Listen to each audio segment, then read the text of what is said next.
Boa noite, meus queridos do Senhor Jesus. Aqui é o pastor Yuri. Estamos de volta no Geração em Missão, graças a Deus. Talvez você tenha se perguntado, e agora acabou? Não vão fazer mais lives, não vai ter mais programação. Só que tudo isso se deveu, né, esse atraso nosso por conta do nascimento da minha filhinha, Catarina, que vai fazer um mês já, louvado seja o Senhor, mas estamos botando o trem de volta nos trilhos, fique em paz. Nós vamos falar hoje sobre o testemunho, a missão da igreja em tempos de guerra.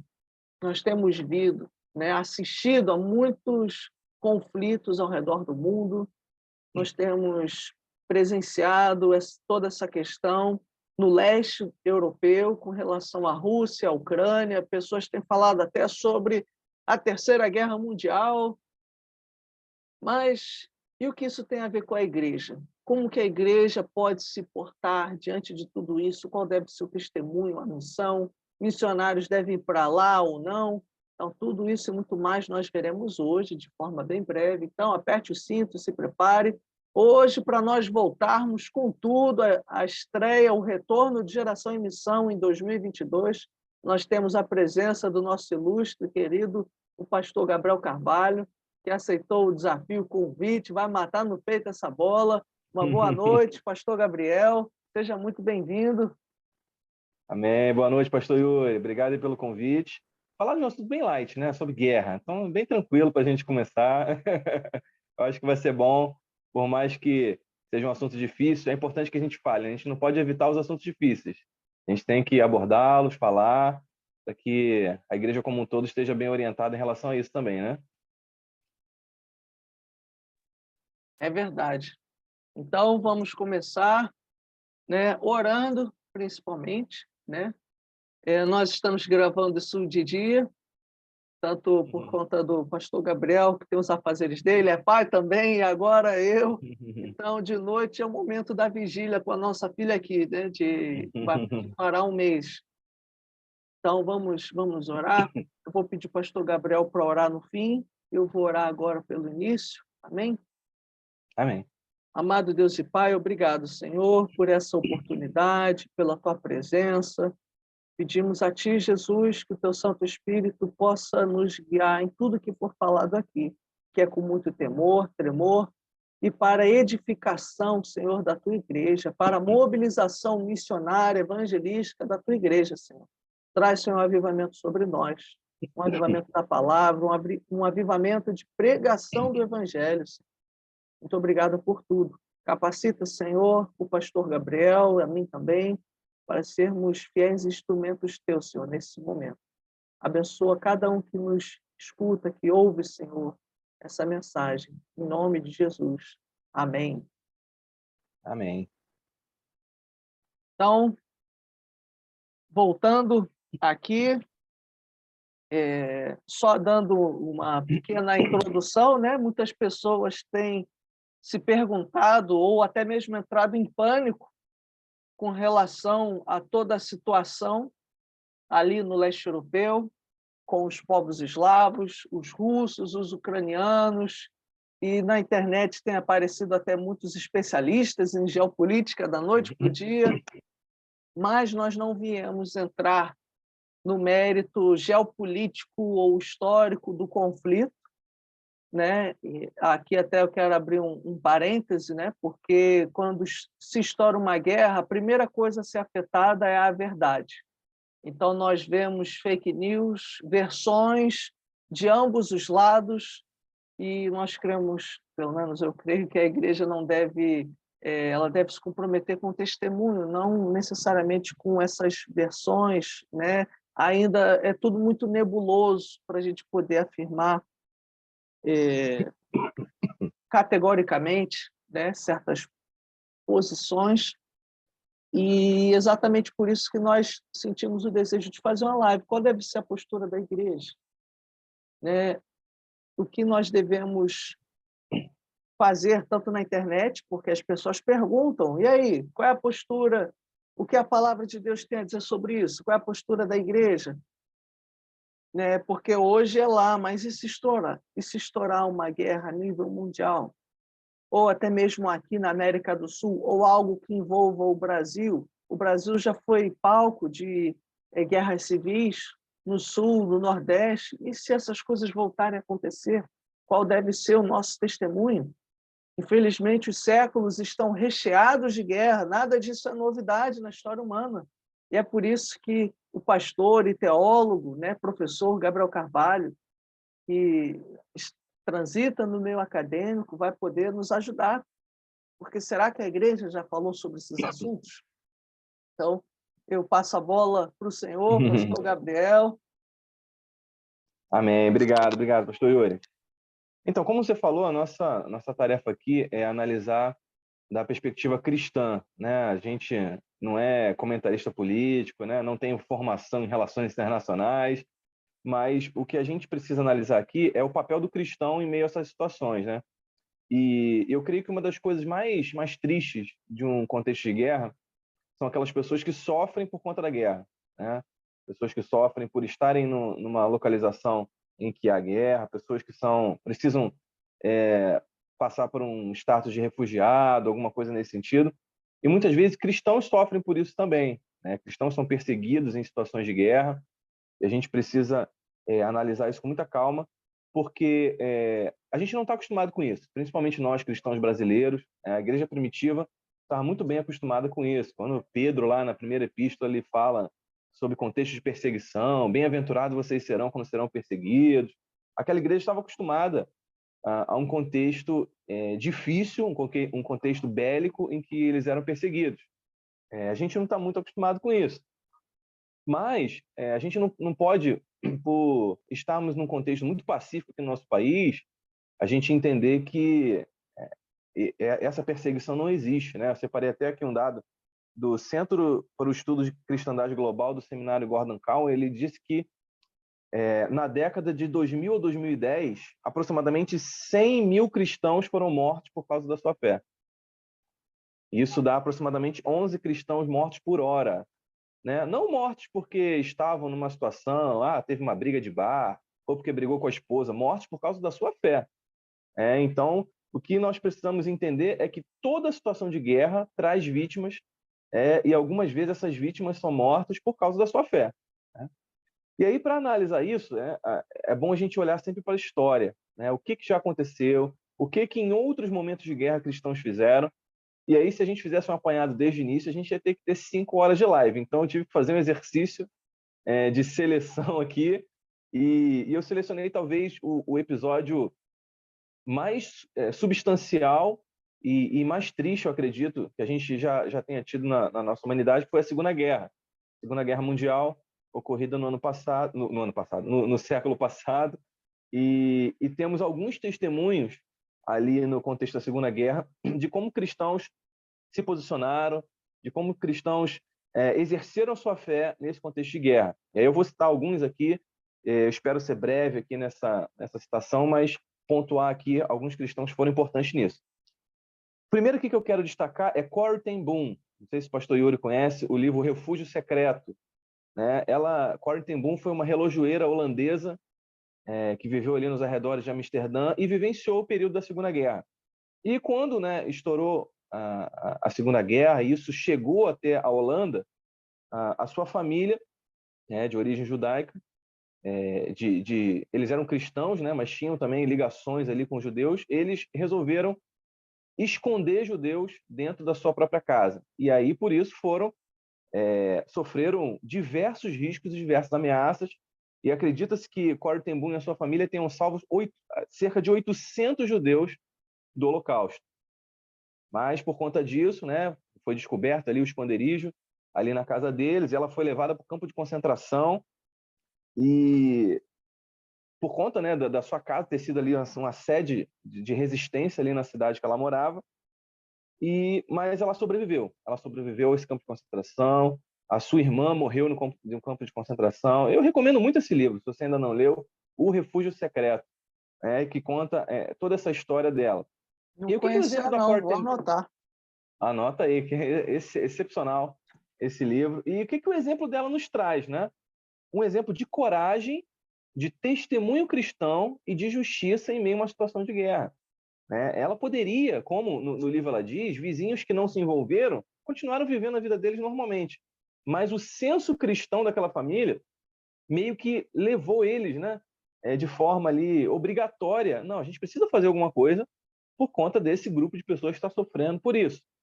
Então, nós vemos que o testemunho cristão, num contexto de guerra, em primeiro lugar, ele é um testemunho de coragem para exercer o testemunho cristão, né? Eu acho que esse é o primeiro ponto que a gente pode extrair aí da vida da Corrie ten Boom, né?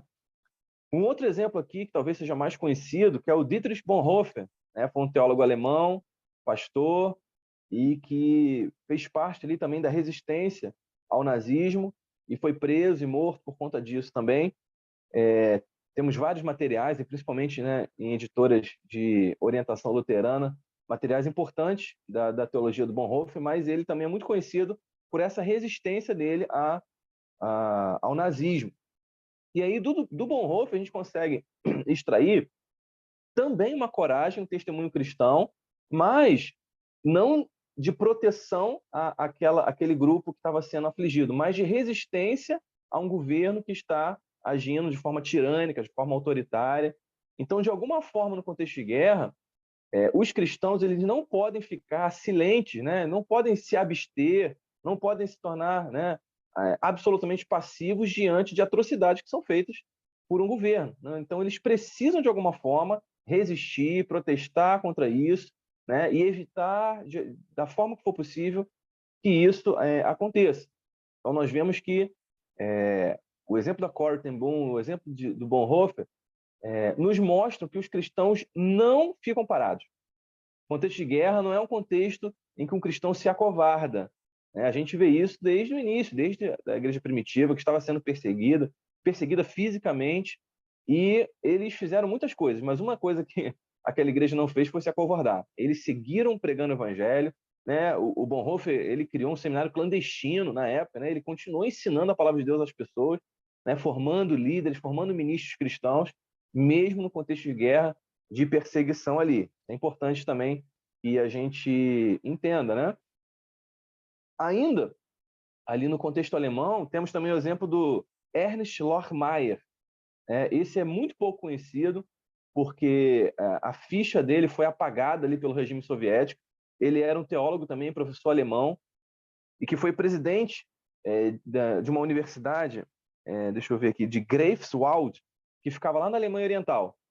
E aí essa parte da Alemanha Oriental sofreu influência ali da União Soviética, e quando a União Soviética invadiu ali aquela parte, ele era o presidente desse seminário, um teólogo também importante ali na região no momento, e por ser presidente do seminário, ele começou a sofrer pressões, né, do governo soviético para que transformasse a universidade em um polo, né, de propaganda política do governo soviético, como, né, os soviéticos já tinham feito em muitas outras universidades. E o Lohmeyer, como um bom cristão, né, entendendo, né, que o governo soviético também era um governo tirânico, autoritário, ele se recusou a isso. Ele falou, não, aqui é uma universidade, aqui eu trabalho com teologia, aqui eu vou ensinar a Bíblia, né? Eu não vou ser um canal de propaganda soviética. Ele não cedeu às pressões políticas, continuou, né, conduzindo o seminário da forma correta, ortodoxa, como deveria ser, não deixou que influências políticas entrassem no ensino teológico ali, e por conta disso ele foi capturado e, assim, provavelmente morto, porque sumiu, nunca mais se ouviu falar do Lohmeyer, foram apagados os seus relatos. E aí eu agradeço aqui, nós devemos agradecer a um esforço do James Edwards, que é um teólogo também, que buscou, né? Ele ouviu falar do Lohmeyer e buscou, foi lá nas fontes e conseguiu, assim, poucas e raras fontes, mas que trouxessem um pouco desse testemunho dele para nós. E aí, do Lohmeyer, a gente destaca essa integridade dele em meio a pressões fortes, em meio a ameaças reais de morte, tanto que se consumaram, né? E também um compromisso da separação entre a igreja e o Estado. Ele não deixou que o Estado tomasse conta e conduzisse e guiasse, né, os rumos e a agenda da igreja. Eu acho que isso é um ponto importantíssimo também, que nós devemos nos atentar em contexto de guerra, também em contexto de paz, né? Mas principalmente em contexto de guerra, Porque o Estado, mesmo nessas situações caóticas, né, e bem emergenciais, como uma guerra, por exemplo, não são desculpa para que o Estado influencie, né, e interrompa mesmo, né, o fluxo normal da missão da igreja. Né? A missão da igreja é a pregação do evangelho, né? E o Estado não tem que se intrometer nesse tipo de coisa. Então, é importante que haja, né, essa separação entre a igreja e o Estado, e essa convicção firme do Lorimer, que custou a vida dele, também é um bom exemplo para nós. Né? Então, a gente está vendo aqui exemplo de coragem, né? Exemplo, né, de resistência ao autoritarismo, né? Uma convicção firme de separação entre a missão da igreja e a missão do Estado, né? Porque, por vezes, uma guerra ou uma resistência à guerra vai ser justificável, né? O seu país está sendo atacado, então, de fato, o Estado ele precisa, né, resistir àquele ataque. Então, não necessariamente a guerra, ou você resistir a um ataque, né, ou você investir em iniciativas militares vai ser algo errado. Mas isso não é tarefa da igreja. A igreja, estando em guerra ou não, a missão dela é a pregação do evangelho. Então a gente deixa, né, toda essa questão bélica, né, de tiroteios e de bombardeios para o Estado, e a igreja continua pregando o evangelho. A igreja não se torna uma sucursal do Estado, né? A igreja não necessariamente vai pegar em armas e entrar nas fileiras do exército aqui do Estado. Logicamente, vamos ter cristãos que são militares, cristãos que vão ser convocados a isso, e vão fazer isso como parte da sua profissão, da sua vocação profissional. Mas a igreja, como instituição, ela não faz parte disso. A tarefa dela é a pregação do evangelho. E nós entendemos e aprendemos isso ali com Lorimer também. Né? E eu tenho dois últimos exemplos aqui, para a gente já partir para o nosso bate-papo, que são exemplos mais famosos, e aí ligados mais ali ao contexto do Reino Unido, que é o C.S. Lewis e o Martin Lloyd Jones, que foram dois homens também, grandes teólogos, conhecidíssimos do nosso meio teológico, e principalmente reformado, e que também viveram, né, durante a Segunda Guerra. Né? O C.S. Lewis, inclusive um dos livros mais conhecidos dele, Cristianismo Puro e Simples, são compilações, né, de programas de rádio que ele fazia durante a guerra. São reflexões que ele fazia durante a guerra, e do C.S. Lewis a gente consegue extrair que o cristão ele pode ser fiel à palavra de Deus e compartilhar sabedoria mesmo em tempos de crise. Né? Ali pessoas que estavam sem saber o que fazer, cristãos ou não, né? Que estavam apavorados por conta da guerra, ligavam o rádio e ouviam as reflexões dele e eram orientados ali de acordo com a palavra de Deus, com as palavras do Lewis. Né? E uma coisa importante que ele fala nessas reflexões, que eu acho que é bom a gente trazer para nós, é que a guerra ela não cria uma nova situação. Ela é só o agravamento de uma situação que já é permanente. Porque nós já vivemos em uma sociedade dominada pelo pecado. A guerra é só a extrapolação disso. Então, nós não estamos numa nova situação. Meu Deus, agora é uma nova situação, é um novo mundo, é uma nova ordem. Não. A guerra é só a extrapolação do coração pecador do homem. Né? Porque nós já vivemos em uma situação, vamos dizer assim, normal de pecado reinando. E a guerra é a extrapolação, é isso levado ao caos. Né? E é interessante isso que o senhor está comentando, porque eu vejo muitos corações ansiosos. Meu Deus, e agora? O mundo vai acabar? Só que, na verdade, até na Bíblia, a gente vê guerras lá, séculos, mais de 5.000 anos atrás, né? Muito próximo até de Adão e Eva, já tinham conflitos, já tinham guerras. Não é novidade na história humana, né? Infelizmente. Exatamente. É que a gente cresceu num contexto muito pacífico, né?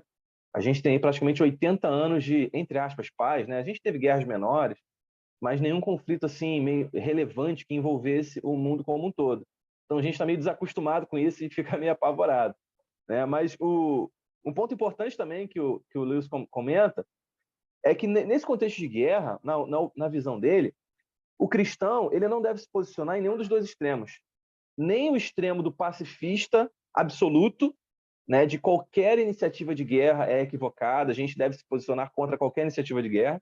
Nós já falamos aqui que existem situações em que isso é justificável, né? Mas também não deve se posicionar numa posição extrema de um patriotismo absoluto, de qualquer iniciativa que o meu país empreender em questão de guerra, eu vou apoiar, eu vou estar junto, eu vou estar lá, né? Eu vou estar na primeira fila. Mas a posição do cristão é uma posição de equilíbrio, né? Nós precisamos entender qual é o nosso papel aqui. A nossa cidadania não é daqui, né? Nós somos de outro mundo, né? Para utilizar uma linguagem, nós temos uma cidadania celestial, então a gente deve evitar esses dois extremos. Nem o pacifista extremo, né? Olha, qualquer tipo de guerra é uma coisa demoníaca e a gente deve se posicionar contra isso em absolutamente todas as vezes, e nem também, olha, toda iniciativa de guerra é uma iniciativa justificável, a gente tem que estar junto, a igreja tem que apoiar o governo, então é uma postura de muito equilíbrio, né? Então é importante que a gente se posicione em relação a isso, né? E como o pastor Yuri falou, a primeira vítima de uma guerra é a verdade. Então a gente tem que ser muito cauteloso em tomar partido das coisas, né? A gente precisa primeiro analisar, parar, deixar baixar a poeira, né, desse primeiro afã, né, das primeiras notícias, dos primeiros bombardeios, e refletir com calma a tarefa da igreja. Em que a igreja vai colaborar, né? Em que a igreja vai contribuir nessa situação de guerra? E muitas vezes, quando a gente para e reflete, a igreja vai contribuir em quê? Na assistência às pessoas que estão sofrendo em relação à guerra. Aqueles que estão, né, desabrigados, aqueles que estão tendo que sair do seu país. Então, eu vejo muitas vezes igrejas católicas abrindo ali os seus templos para receberem pessoas, e infelizmente, né, não vemos isso tanto, né, no meio protestante. Muitas igrejas têm estrutura suficiente para receber esse tipo de pessoas, mas preferem não se envolver, né, preferem estar ali à parte. Mas nós vemos que uma das grandes contribuições da igreja é a pregação do evangelho por meio, né, do acolhimento, por meio dessa ajuda, desse auxílio humanitário.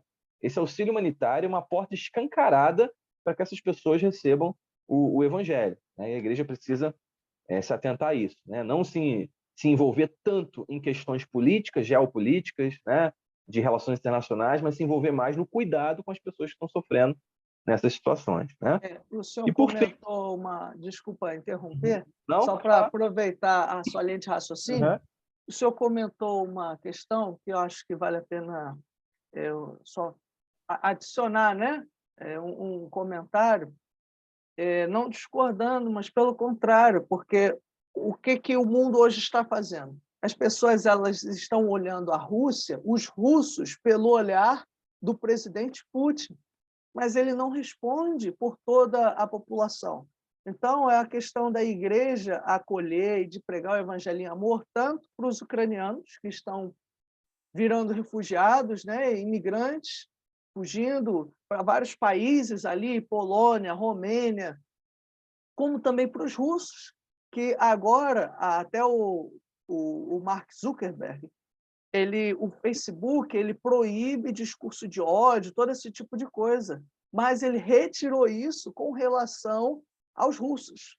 Ou seja, se as pessoas quiserem falar mal e etc., muitas sanções, muitas questões, né, para tentar sufocar o governo russo têm sido feitas para a população, né? Então nós vemos muitas pessoas e agora essas políticas, né, do Facebook vão poder se voltar contra a população, contra um povo. E veja bem, eu não estou apoiando o governo, né? Mas o meu interesse, a minha preocupação é com o povo, são com as pessoas que também precisam do evangelho, que também precisam se converter e que vão ser vítimas também de ódio, de preconceito, de xenofobia. Tanto esses russos como os ucranianos precisam ouvir do evangelho. Aí, se a igreja acaba indo pelo que a mídia, né, pelo que os grandes governos estão fazendo, a igreja vai acabar ficando com ódio de um povo que também precisa do evangelho, né? É que nem o caso, alguns anos atrás, das pessoas terem raiva dos afeganistãos, né, ou das pessoas do Oriente Médio pelos atos de terrorismo. Mas é um povo que precisa ser amado, é um povo que precisa ouvir do evangelho, né? Então, a igreja, como o senhor comentou, precisa ter essa sensibilidade, né, de olhar por trás da lente, porque ainda hoje é um país que carece muito do evangelho. Carece muito do Sim. evangelho, o nível de ateísmo é muito grande, né? Eu mesmo, eu estudo russo, tenho É um chamado também para ir para lá, para poder fazer a obra de Deus, e as pessoas precisam muito, né? Uhum. É uma situação que, em tempos de guerra, os ânimos podem se exaltar e as pessoas tomarem partido nesse sentido, de agora eu sou contra todo tipo de russo, mas e aí? Ele precisa ser salvo, né? Jesus também morreu pelos russos, né? Uhum. Então, Exatamente. Não, e chega ao absurdo de estarem censurando autores russos, né? O Tolstói já até morreu, aí então, não vende mais livro dele, não tem nada a ver com isso, né? Ele viveu em outra época, então eu acho que esse tipo de pensamento é importante porque os próprios russos vão sofrer questões relevantes, né? Essas sanções econômicas que estão sendo feitas, isso vai afetar também a população lá que vai estar necessitada também de muitas coisas. Então, o que você mencionou aí é muito, muito relevante, né? E só para eu concluir aqui, eu queria mencionar o Martyn Lloyd-Jones, que é um grande pregador britânico, né? Nós conhecemos, era um médico, e aí se tornou um pregador. E o Lloyd-Jones, ele viveu uma experiência, eu diria, inusitada, né? Ele pregava ali na capela de Westminster ao som das bombas, as bombas caindo sobre Londres, sobre os arredores de Londres, ele pregando, né? Muitas pessoas com medo, né, de ir, e ele continuava ali fiel às escrituras. E uma coisa que ele diz que eu acho muito interessante, que os tempos de guerra revelam duas coisas. Os tempos de guerra são como um espelho e como uma lente, né? E o Lloyd Jones diz que, em primeiro lugar, os tempos de guerra são como um espelho. Os tempos de guerra revelam quem nós somos, né? Revela a natureza humana. Então, a nossa reação a uma guerra, a um conflito desse, revela quem nós somos. A atitude que nós tomamos, e isso tem muito a ver com o que você falou agora, né? A atitude que eu tomo revela muito de quem eu sou, né? Se eu menosprezo um tipo de povo em detrimento do outro, né, eu estou me posicionando como alguém superior. E nós sabemos, né, que nós somos pecadores, né? Nós somos carentes da graça de Deus dia após dia. Mas a guerra, ela também é como uma lente. Ela revela não só quem nós somos, mas ela revela ainda mais sobre Deus. Porque em momentos de crise, momentos de profunda crise, né, eu diria até de caos, né, o que está acontecendo na Ucrânia é um momento de caos, é mais do que crise, né? É um caos total, é uma oportunidade daquelas pessoas olharem de novo para Deus. Então a guerra, ela revela quem nós somos, revela a nossa natureza e revela ainda mais, como é que eu posso dizer, de uma forma, eu acho que renovada, quem é Deus, né? Porque nós já temos a revelação de Deus na natureza, temos a revelação de Deus nas Escrituras, mas esse tempo caótico, né, de guerra revela para aquelas pessoas que estão sofrendo ali ainda mais uma oportunidade ainda maior e melhor de conhecer a Deus. E aí eu acho que é o gancho aqui para o final da minha fala e para a gente entrar no nosso bate-papo, é que como isso é uma oportunidade evangelística. Corações estão ali quebrados, já não tem mais casa, não tem para onde ir, perderam parentes, perderam tudo, a cidade, o bairro que eles conheciam todo destruído, um povo novo chegou com violência, com truculência, tomou tudo que eles tinham, e essas pessoas não têm mais nada. E isso é uma grande oportunidade, né, delas entenderem que, mesmo quando elas não têm nada, elas têm tudo se receberem Jesus, né? Jesus é de fato o que elas precisam. Elas não precisam tão somente, né, da restituição das suas casas, das suas posses, mas o que elas precisam de fato é da presença de Deus nelas. E aí a igreja se torna um agente, eu diria, fundamental na reconstrução de um contexto de guerra, né? A reconstrução de guerra não é só dinheiro de outros países, vamos mandar dinheiro, vamos reconstruir a cidade, mas a igreja é fundamental nesse papel da reconstrução da autoestima das pessoas, mas não da autoestima por meio de uma pregação emocional, mas a restauração da autoestima por meio de uma reconstrução da identidade daquela pessoa como filho de Deus, né? E aí a igreja é fundamental que a igreja esteja ali. Eu vi até um artigo de um pastor ucraniano dizendo, olha, eu recebi muitos convites para ir embora, para levar minha família embora, mas eu decidi ficar. Eu não julgo quem foi, mas eu decidi ficar porque ele entendeu que o papel dele é estar ali reconstruindo a identidade daquelas pessoas por meio da palavra de Deus. E aí eu vejo que é uma oportunidade ímpar. Cada crise, cada situação caótica dessa de guerra é uma oportunidade ímpar da gente pregar o evangelho, e a gente precisa entender isso, né? Ah, pastor Gabriel, pastor Yuri, mas eu não tenho condição de ir para a Ucrânia, né?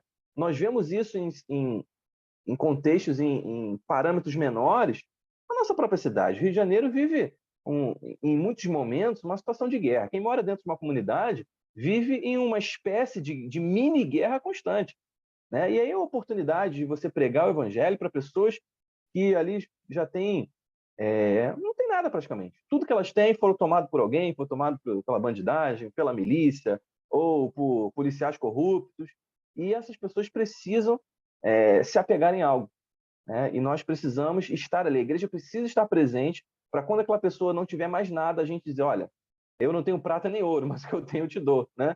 Jesus Cristo, o Evangelho, né? E tudo isso que acompanha também o Evangelho. Então, só resumindo o que eu destaco aqui, a igreja precisa ter coragem, a igreja precisa resistir ao autoritarismo, à tirania, a igreja precisa ter integridade, saber muito bem o seu lugar da separação entre a igreja e o Estado, a igreja precisa ter um equilíbrio, né, entre o pacifismo extremo e o patriotismo extremo, e ela precisa entender que a guerra revela quem nós somos e a guerra revela principalmente quem Deus é. Acho que é isso que é importante aqui a gente pontuar para a gente continuar conversando aqui.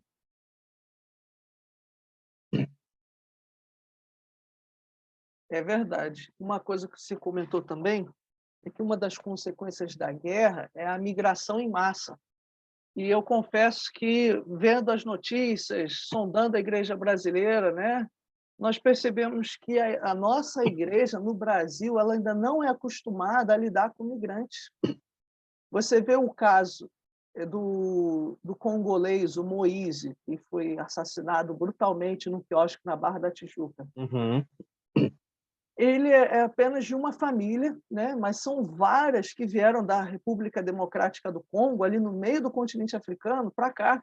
Um país que Uhum. vive sempre em guerra, um país que carece do evangelho, assim como nós temos os venezuelanos. A Venezuela, segundo Portas Abertas, é um dos países onde a fé é mais perseguida. Então, há um movimento que Deus está fazendo no mundo e que muitos desses grupos estão vindo para cá. E aí ele pergunta, é mais fácil evangelizar, inclusive até as prefeituras, tanto do Rio de Janeiro como de outros municípios, eles têm esse controle de imigrantes. E o Rio de Janeiro, São Paulo, nós recebemos muitas pessoas do Oriente Médio.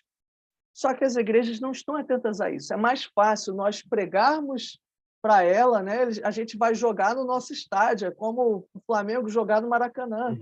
A gente está jogando em casa, é mais fácil nós pregarmos para elas aqui do que nós enviarmos um missionário. Imagine enviar uma mulher missionária para lá. Olha como isso pode ser complicado, difícil.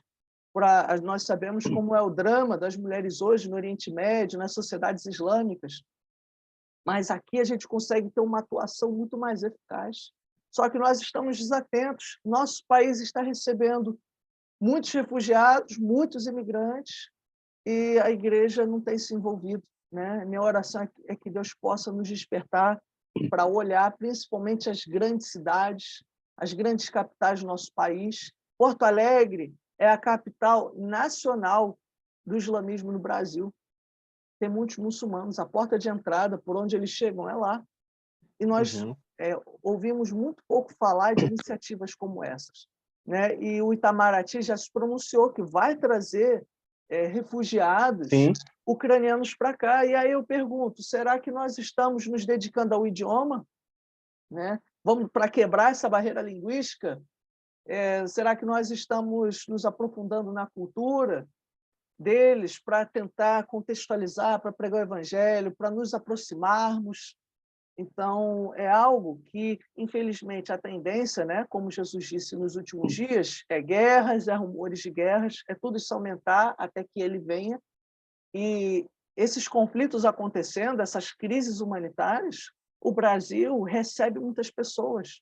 Nós temos Sim. uma oportunidade, a igreja brasileira, em cheio, pelo fato do nosso país receber esses povos, de nós pregarmos, de nós recebermos, né, não só materialmente, mas com o evangelho. E de chegarem, poxa, eu nunca ouvi essa mensagem. Né? Que igreja! Engraçado, pastor Yuri, que de repente você que está aí assistindo essa live tem o desejo de ser missionário transcultural. Olha que oportunidade, não precisa nem pegar o avião. Você vai ser um missionário transcultural aqui. Então, verdade. é importante que, como você falou, que a gente esteja preparado, né? E muitas vezes, recursos que a igreja... eu creio também que é uma oportunidade que Deus está trazendo para nós. Porque muitas vezes, recursos que uma igreja sustentaria um missionário, tendo que levá-lo lá para fora, os custos, isso poderia ser revertido para trabalhos aqui que poderiam alcançar muitas pessoas. Né? Você falou, a gente não tem muita noção. Eu moro perto de uma comunidade aqui do Gardenia Azul, e eu passo ali, vou no supermercado, vou em algum lugar, e a quantidade de haitianos que tem, gente falando francês, né, um ao outro, e eu falo, gente, olha que oportunidade. As igrejas aqui da localidade, né, a oportunidade de alcançar essas pessoas, eles estão por aqui o tempo todo, né, e precisam ouvir do evangelho. Mas para isso, como você falou, precisa de preparo, né, precisa ter essa proximidade linguística, precisa entender a cultura deles, né? A gente não pode também sair, simplesmente chegar, achar que vou entregar um folheto em português, eu nem sei se ele fala português e fiz a minha parte, né? Mas a gente pensar também em iniciativas que possam alcançar essas pessoas, né? Entender que, por mais que eles necessitem de ajuda humanitária, a igreja pode se disponibilizar a fazer isso, eles precisam de evangelho, né? E aí, como o John Stott fala, a ação social, ela não é uma muleta, um degrau para chegar no evangelho. Nós vamos fazer ação social e ajuda humanitária com a intenção humanitária, não como uma desculpa, né? Mas vamos entender que o propósito principal da igreja é a pregação do evangelho. É bom também a gente saber separar bem, né, essas duas coisas: o papel da ação social da igreja e o papel da pregação do evangelho. A ação social deve ser feita por si mesma, como um fim em si mesmo, né? A igreja precisa ajudar porque nós temos empatia pelas pessoas, porque nós amamos as pessoas, né? E nós pregamos o evangelho porque entendemos que o evangelho é a verdade para elas, né? Não uma ser muleta da outra, mas as duas serem muito bem definidas e agirem com muita sabedoria e com muita intrepidez, que eu acho que a gente precisa hoje também, a gente ter mais coragem de se lançar, né, nessas obras, né? Gente, isso que o pastor Gabriel está comentando é muito importante, porque o que acontece? A pessoa, às vezes, se encontra ali com fome, então é óbvio que ela vai aceitar tudo que você for oferecer ali, por quê? Porque você está tirando ela da necessidade. Ela não vai falar, não aceito Jesus, não. Por quê? Porque ela vai ficar com medo. Poxa, se eu falar que eu não aceito esse cara, é capaz de ele não me dar a quentinha. Então, a gente precisa ter muito esse cuidado de mostrar, olha, eu estou lhe ajudando, né? Mas independente disso, né? Independente disso, a gente ama, e eu não estou querendo que você aceite algo só porque nós estamos ajudando. Não, nós estamos ajudando porque nós chamamos, porque a gente se compadece, a gente tem empatia por toda essa situação. Então, hoje, infelizmente, e por que o pastor Gabriel também está comentando isso? Há muitos grupos do meio evangélico que consideram, eles vão, na verdade, para um outro extremo. Eles consideram só a ação social, só o fato da empatia, como o evangelismo. E, na verdade, não é isso. Nós vimos que Jesus ele se compadeceu das multidões, ele alimentou, mas ele não fez só isso. Ele alimentou por quê? Porque elas já estavam lá ouvindo a palavra, né? O dia inteiro. Então, a grande comissão consiste no ensino, né? Consiste no ensino.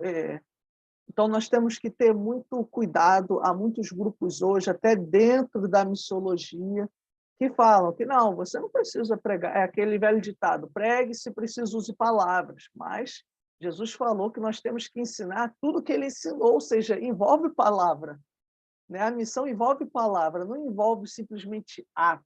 Jesus não falou, vá e ame todo mundo e dê um testemunho, e, se preciso, pegue na Bíblia. Não, ele não disse isso, muito pelo contrário.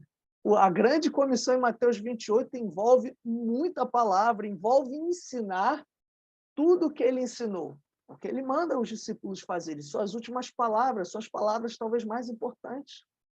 Então, nós precisamos ter esse zelo, né? Como ele comentou aqui, só aprofundando, porque a gente precisa separar. Não é só porque nós estamos alimentando o físico que a pessoa, de fato, vai conhecer do amor de Jesus.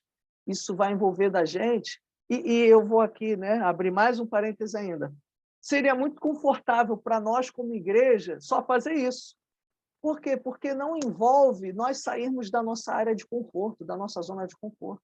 Porque a gente falar do evangelho, olha, eu sou tímido, isso envolve nós darmos um passo de fé, isso envolve nós estarmos abertos a sermos rejeitados, a pessoa chegar e falar, ó, eu discordo, ou eu não gostei do que você disse.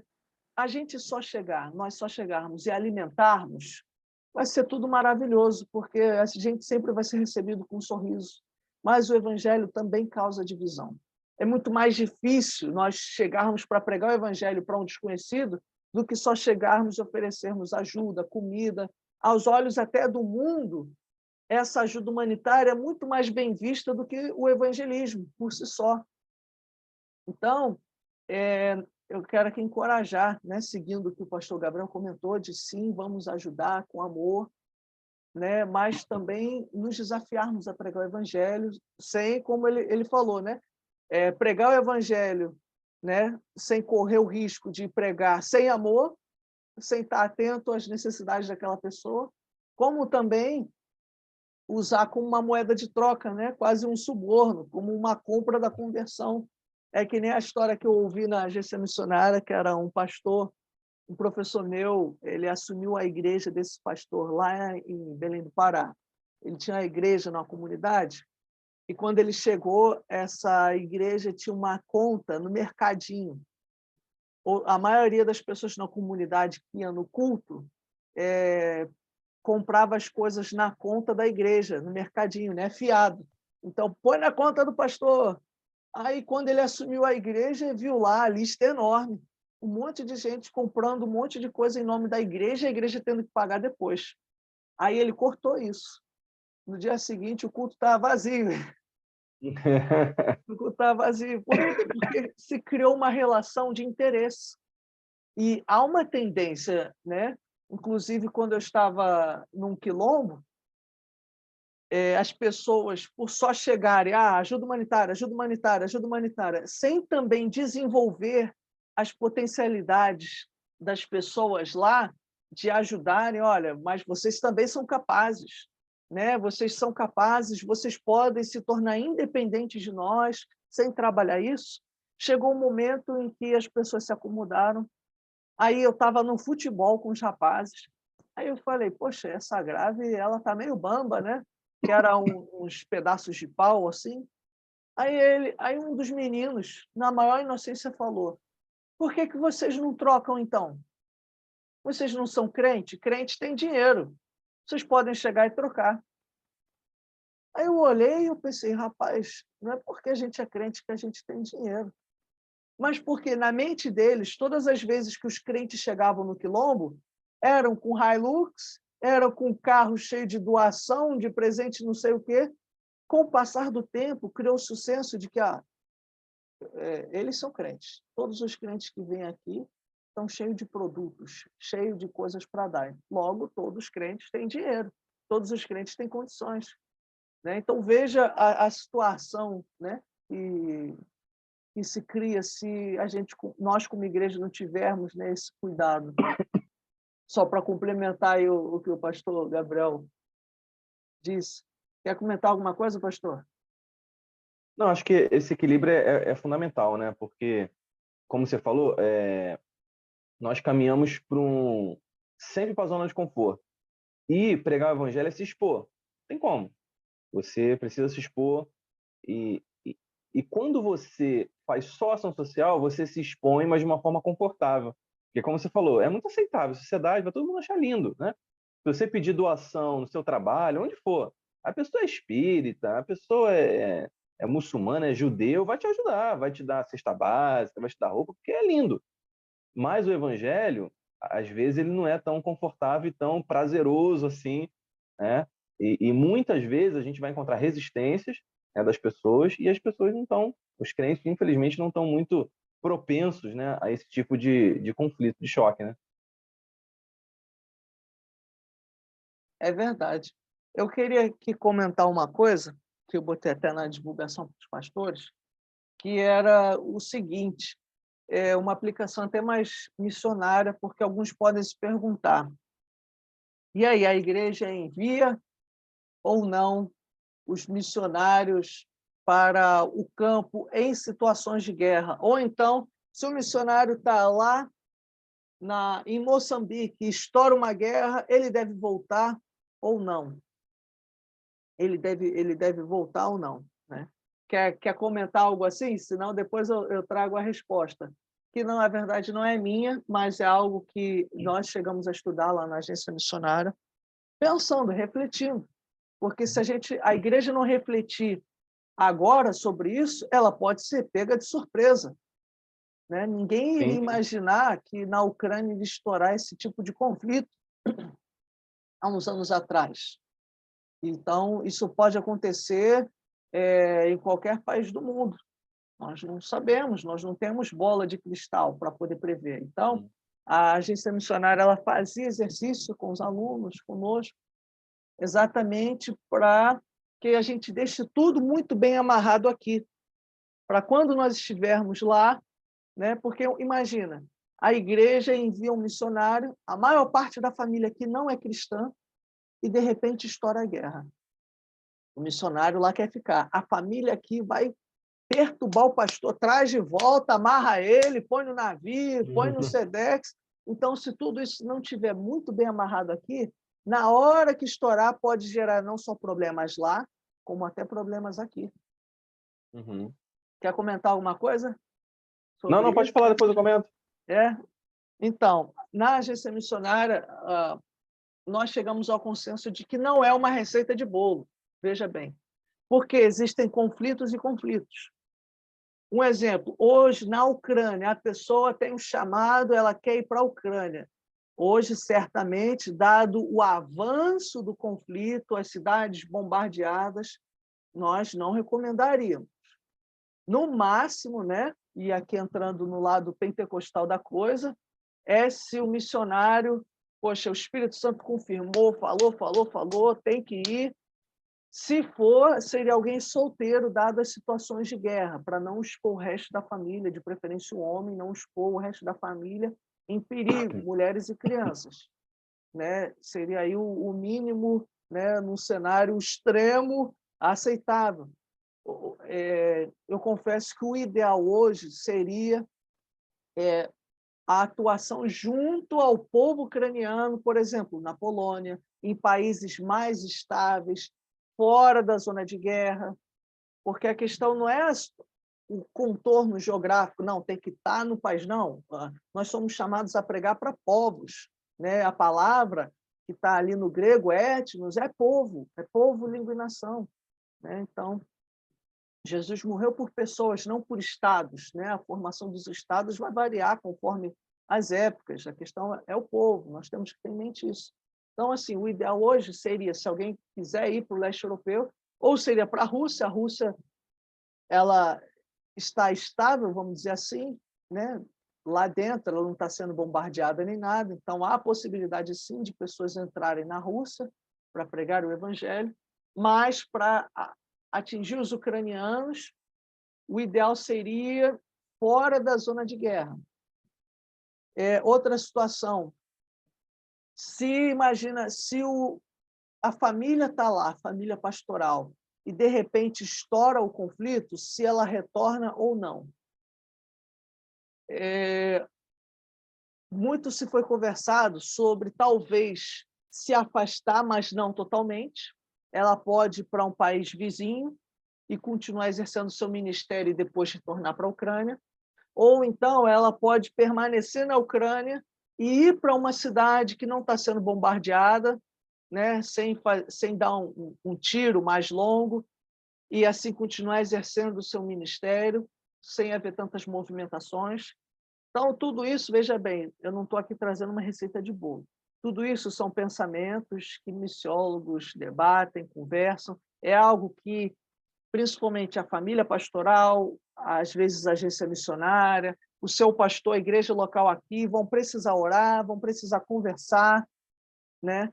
Porque hoje nós estamos só com o olhar para a Ucrânia, mas isso não serve só para a Ucrânia. Nós temos muitos conflitos armados civis ainda hoje dentro do continente europeu. Né? Temos uma missionária, inclusive ela tem um livro, Eu, um Missionário, que é a missionária Antônia Leonora Vandermeer, né, a Tunica, que é de uma agência missionária em Minas Gerais, ela estava em Angola quando Angola sofreu uma guerra civil. Então, só que naquela época não se tinham nem recursos para ela conseguir ficar indo e voltando do Brasil, e às vezes isso vai acontecer. O ideal é trazer um missionário, mas eles e o dinheiro, e o recurso para trazer aquele bando de pessoas saindo desesperadamente do país e a família não tem estrutura, tudo se torna muito escasso em tempos de guerra. Então, a igreja precisa pensar antes de enviar a sua família e conversar sobre isso. De, olha, se isso acontecer, o que vocês gostariam que fosse feito? Né? E já até escrever, porque se imagina, a família dela aqui não é crente, aí vão fazer pressão em cima do pastor, vão ameaçar processar. Não, mas olha, eles registraram aqui, essa é a vontade deles. Isso vai salvaguardar a igreja local, né? Mas, da mesma forma, a opinião da família pode mudar. Olha, a gente pensou uma coisa, é pior do que eu pensava, a gente quer voltar. Então, é bom até mesmo ter uma economia de emergência que pode servir tanto para isso, como até para um caso do sinistro. Imagina se, infelizmente, em decorrência da guerra, a família ou o pastor morre. Para se trazer o corpo para o Brasil é muito caro. Então, veja como é complexo você manter um missionário transcultural. E isso eu digo, né, que precisa ser pensado. Né? Antes de ser enviado às igrejas, a família missionária precisa se preparar, precisam se organizar, precisam pensar em situações hipotéticas para que as igrejas não sejam pegas desprevenidas. Né? Hoje nós temos muitas igrejas que enviam seus missionários para fora do país, elas dependem de muitos apoios de organizações, de outros irmãos, de outros ministérios, outras denominações, porque é muito caro manter pessoas fora do país hoje para pregar o evangelho. Então, nós precisamos orar, nós precisamos ter muita sabedoria e analisar cenário a cenário. O que é melhor? Será que a gente consegue o meio termo? Não seria melhor, então, ajudar no outro país? Ou então, já que estão vindo ucranianos para cá, vamos trabalhar com eles aqui no Brasil, ao invés de enviar para lá? Então, há muitas alternativas. E somente o Espírito Santo vai poder confirmar qual será a vontade dele. Nós estamos dependentes dele para isso. Amém? Então, Amém. eu trouxe alguns aspectos mais logísticos, né, de como as agências, como os ministérios, eles às vezes precisam analisar, tomar essa decisão. Se o pastor Gabriel quiser comentar alguma coisa. Acho que essa tua visão muito equilibrada, por quê? Não só no contexto missionário da igreja, mas num contexto de guerra, há poucas respostas padrão, né? Qualquer tipo de assunto que você vai falar sobre guerra, olha, depende. Depende muito, sempre, né? Vai fazer isso ou isso. Há poucas respostas que são, de fato, não. Em qualquer situação, você vai ter que fazer isso. Então, acho que é sempre importante analisar, como você falou, a questão da família, a questão da cidade que a pessoa está morando, a distância de um país vizinho que, de repente, ela possa ir. Eu acho que principalmente recursos, né? Porque num país em guerra, o custo de vida sempre fica mais alto, né? Os recursos ficam escassos, alimentação, para se transportar, né? Esse tipo de coisa acaba ficando mais elevado e tem que se avaliar essa questão também, porque não adianta o missionário estar lá e não ter a provisão necessária. Além de estar pregando a palavra de Deus num contexto caótico, ele ainda vai ter que passar por essas privações. Então, acho que tudo isso tem que ser colocado na ponta do lápis e principalmente na ponta do joelho, né? Na oração, para que seja bem determinado aquilo que Deus quer. Como você falou, o que importa são as pessoas, né? Por mais que a gente não esteja no limite geográfico, as pessoas que possam estar sendo alcançadas, né? E eu creio que todo movimento desse, seja do menor ao maior, movimento no mundo, movimento de pessoas influentes no mundo, são uma oportunidade de Deus. Então, toda vez que explode alguma coisa assim, meio caótica, meio, né, drástica, a gente tem que estar atento. O que Deus está querendo falar para a igreja? O que Deus está querendo falar para nós? Qual o caminho que Deus está querendo que a gente tome? Então, eu acho que a gente tem que estar muito atento e ter muito discernimento também para fazer a leitura, né, de todos esses acontecimentos. Amém. Queridos, nós estamos caminhando já aqui para o fim. Eu quero agradecer o pastor Gabriel Carvalho, a sua participação, o seu empenho, foi uma bênção. Estou saindo daqui encorajado, né? Mas pedindo a Deus que não tenha guerra aqui no Brasil. Né? Mas queria lhe agradecer novamente e deixar aberto, caso você queira trazer uma palavra final. Né? O pastor Gabriel, ele tem conteúdo no Vida de Igreja, você pode pesquisar lá, você assinar, né? Fazer uma maratona aí do pastor Gabriel Carvalho no Vida de Igreja. Ele também é escritor, ele publicou um livro muito bom chamado Razão Visceral, que fala sobre o culto. Então, eu quero aqui endossar, ele vai poder falar um pouco do ministério dele, ele dá aulas de teologia também, caso sua igreja queira fazer alguma conferência, né? O senhor está visitando, o senhor tem agenda para ministrar cursos, aulas, esse tipo de instrução também, não Sim, tem? sim. Sim, a gente marcando direitinho, com antecedência, sempre dá um jeito. Então, fica aqui o endosso, procure o material dele, é muito bom. O livro, grandes personagens aí da teologia brasileira comentaram, endossaram. É um livro simples, né? Os irmãos podem até usar com o Ministério de Louvor, com os obreiros, para refletir, até mesmo a igreja, uma lição de escola bíblica dominical sobre o culto a Deus. É muito bom. É um dos melhores materiais que hoje nós temos no nosso país, que reflete o nosso contexto, a nossa cultura brasileira. Muito do material que a gente tem sobre culto, sobre louvor, fala de um contexto americano, mas é algo brasileiro, que tem o nosso jeito de pensar, tem a boa teologia reformada, mas também tem o vigor pentecostal. Então, quero aqui endossar, né? Não estou recebendo nada por isso não, gente, mas é porque é um conteúdo que visa edificar, viu? É um conteúdo que visa edificar, que veio aí para somar as nossas igrejas. Pastor, uma palavra final? Fica à vontade. Amém, obrigado. Não, depois dessa propaganda aí, não preciso nem falar mais nada, né? Só compre o livro, que a propaganda do pastor Yuri já, já valeu. Mas fico à disposição também, quiserem me procurar aí nas redes sociais, trocar uma ideia, é sempre bom a gente estar conversando um pouco mais sobre esses assuntos, né?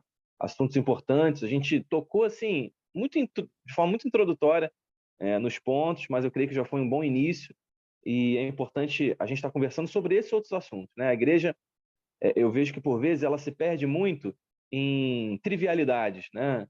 A gente vive muito a era do lazer, do entretenimento, a gente conversa sobre tudo, né?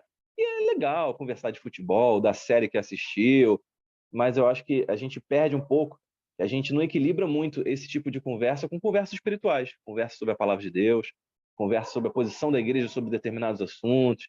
A gente acha que isso é papo para pastor, para líder, mas eu creio que a gente precisa falar muito mais sobre isso, sobre as outras coisas também, que é legal, mas trocar ideia sobre o reino de Deus, sobre como a gente pode ser cristãos melhores. Eu acho que esse tipo de live iniciativa aqui do Geração em Missão é um grande pontapé para isso, né? Que você pega essa live aí e assista junto aí com o grupo jovem da sua igreja, né? Busque saber mais, entre em contato com a gente para que a gente possa mandar mais material para você e se aprofunde, né?